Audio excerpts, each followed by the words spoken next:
5 வருஷம் முடியாததா அதுக்கு அடுத்து வரும்போது தான் செய்யணுமா? எல்லா ஊர்லயும் சார் டிமாண்டுங்கிறது வந்து எல்லா காலகட்டத்திலும் இருக்கிறது தான். இப்ப இதெல்லாம் இங்க உள்ள மக்கள்கிட்ட சொல்லி தான் பேசுனீங்களா? ஆதாரத்தோடு பேசுறது தான் திமுக காரோட வேலை. ஆதாரம் இல்லாமல் ஏதோ போன போக்கில் ஒரு விஷயம்.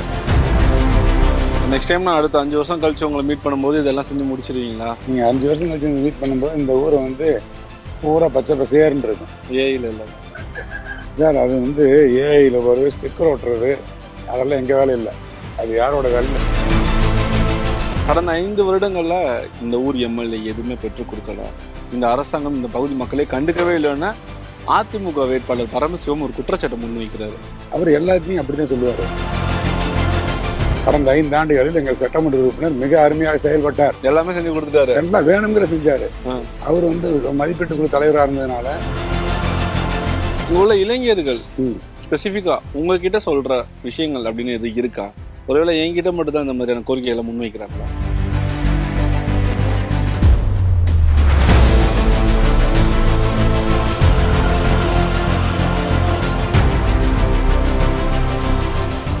இது வரைக்கும் நான் ஒரு 15 தொகுதி போயிட்டு வந்துட்டேன். அங்க இருக்கக்கூடிய அமைச்சரும் சரி, முன்னாள் அமைச்சரும் சரி, இந்த ஊருக்கு இந்த திட்டத்தை நாங்க கொண்டு வர ட்ரை பண்ணிட்டு இருந்தோம், முடியல, நாங்க அடுத்த ஆட்சிக்கு வந்தா பண்ணுவோம்னு சொல்றாங்க. 5 வருஷம் முடியாததா அதுக்கு அடுத்து வரும்போது தான் செய்யணுமா? அப்படி இல்லைங்க.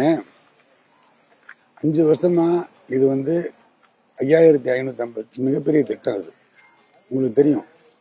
ஒரு திட்டம் வந்து திட்டம் உருவாக்குறதுக்கே 2-3 ஆண்டுகள் பிடிக்குது. அப்போ அந்த திட்டத்தை வந்து ஒரு 5 ஆண்டுகள் நிறைவேற்ற முடியுங்கிறது சாத்தியமில்லாத விஷயம். டே 1லேருந்து ஒர்க் பண்ணி 50 இயருக்குள்ளே கொண்டு வரதுங்கிறது சாத்தியம் இருக்கலாம். நம்ம 2021 ஆட்சிக்கு வந்தப்போ கடும் கொரோனா காலம், அது 1-1.5 வருஷம் கொரோனாவில் போயிடுச்சு. பெரிய அளவுக்கு வந்து ஆக்டிவிட்டி பண்ண முடியல.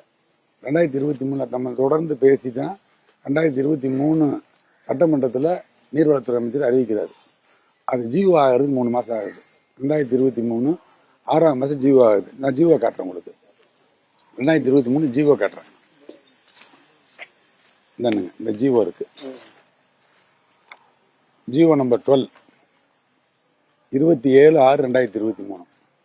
மொத்தம் 9 நீரேற்ற திட்டங்கள், 12,75,35,000. இதில் வந்து ஃபர்ஸ்ட் ஸ்கீம் வந்து நம்மளுது 97,06,000 ரூபா. இப்ப இதெல்லாம் இங்க உள்ள மக்கள்கிட்ட சொல்லி தான் பேசுனீங்களா? ஆதாரத்தோடு பேசுறது தான் திமுக காரோட வேலை.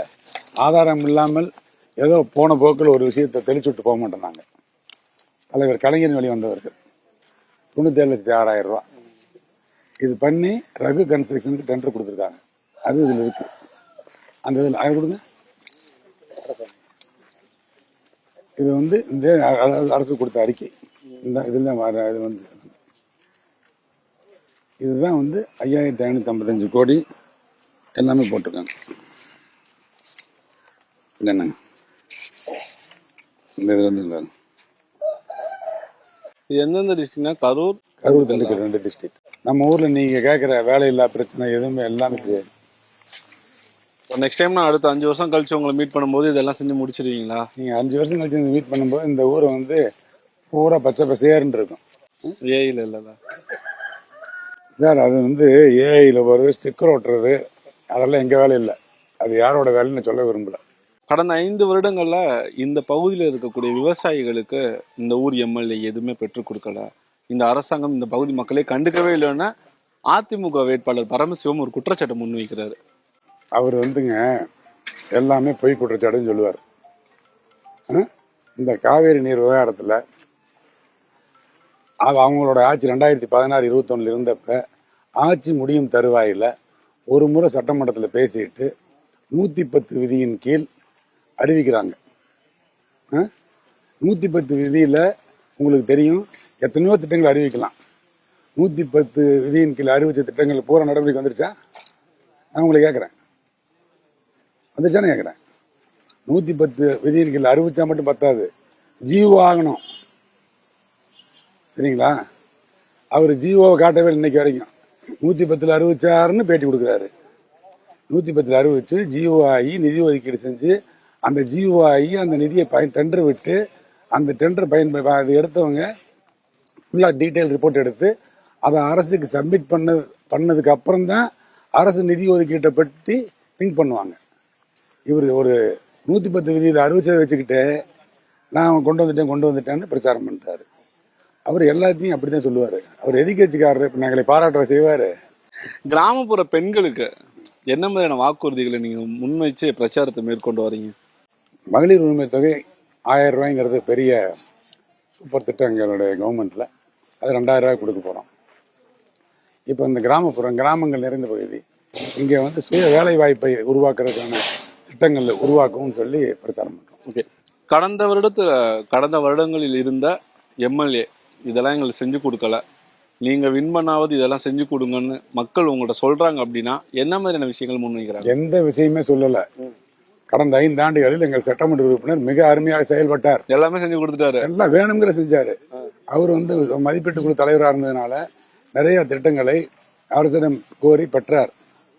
உண்மை அப்படி இருக்க மாற்றுக் கட்சிக்காரங்க சொல்றதெல்லாம் நீங்க நம்பாதீங்க.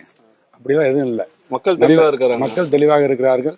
திராவிட முன்னேற்ற கழக ஆட்சி அருமையாக நடந்தது, சட்டமன்ற உறுப்பினர் செயல்பாடு மிக அருமையாக இருந்தது என்று பாராட்டுகிறார்கள். ஓகே, ஆனா கிராமப்புறத்துல இருக்கக்கூடிய இளைஞருக்குலாம் வேலை வாய்ப்பே இல்ல, எல்லாம் அப்ராட் போக வேண்டியதா இருக்கு, என்ன படிச்சாலுமே விவசாயம் தான் செய்ய வேண்டியதா இருக்குன்னு ஃபீல் பண்றாங்கல்ல?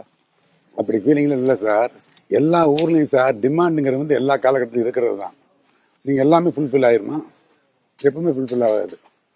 நீடு பேஸ்ட் லைஃப் தான் இருக்கிறது. எப்பவுமே மாற்றம் ஒன்று தான் மாறாதது. எல்லா காலகட்டத்திலையும் ஒரு தண்ணீர்ங்கிறது எப்பவுமே இல்லை.